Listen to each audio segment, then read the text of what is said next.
Let's stay with the story and speak to Al Jazeera senior political analyst Marwan Bishara with me in the studio here in London. Marwan, what difference does it make with the Turkish President Recep Tayyip Erdogan coming out and saying this is un-Islamic, it's inhumane? Turkey was already on Qatar's side, wasn't it? Well, I mean, it is the most important country in the Middle East. It is a NATO ally.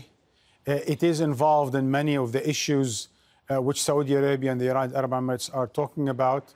And I think in so many ways, being so close to Qatar, I think it took some of those accusations personally, as it were, in the sense that, that's why President Erdogan made sure to say that Qatar does not support terrorism, that this is unfair, and that this is, a death sentence, and so on and so forth, in a dramatized way, to say that Turkey and Qatar see eye to eye on these issues, and we are partners in the pursuit of security and stability and even freedom for some of the repressed people of the Middle East. So I think on the one, that's important. On the other hand, what's also important is that the only country that can boast and can, in reality, break whatever blockade or semi-blockade, let's call it, that Saudi Arabia and others are imposing in Qatar.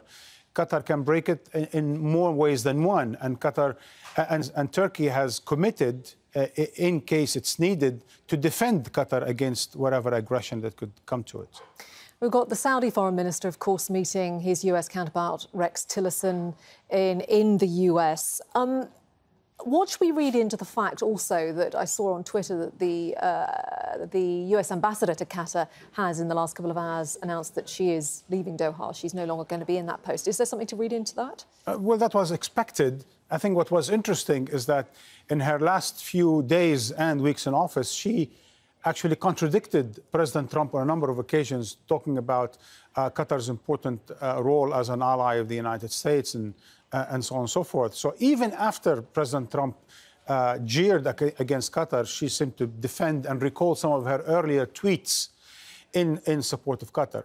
In as far as the Saudi Foreign Minister meeting the US Secretary of State, I think it was interesting that he took that one question, apparently it was an inserted question, where he had the chance to clarify Saudi position that they're not actually blockading Qatar, in his words, contradicting previous statement by Tillerson, as we said, where he said that you need to ease the blockade.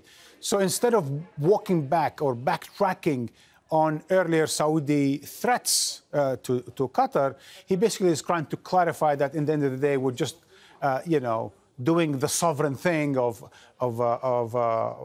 closing our borders and protecting our airspace and so on and so forth. So for me, that sounded like there was a bit of an implicit backtrack that Saudi Arabia is not in some sort of an aggressive, draconian, punitive measures, if you will, against Qatar, that it's just exercising its sovereign rights. Be that as it may, we don't know what happened between Tillerson and Jubeir, but we know that Tillerson's position has been quite different from that of President Trump when it comes to the question of the Gulf crisis, towing a much more careful line and being very articulate, if you will, in saying that the Gulf countries need to come down from that tree, climb down from that tree, because that does threaten instability in the region. Marwan Bishara, thank you. Thank you.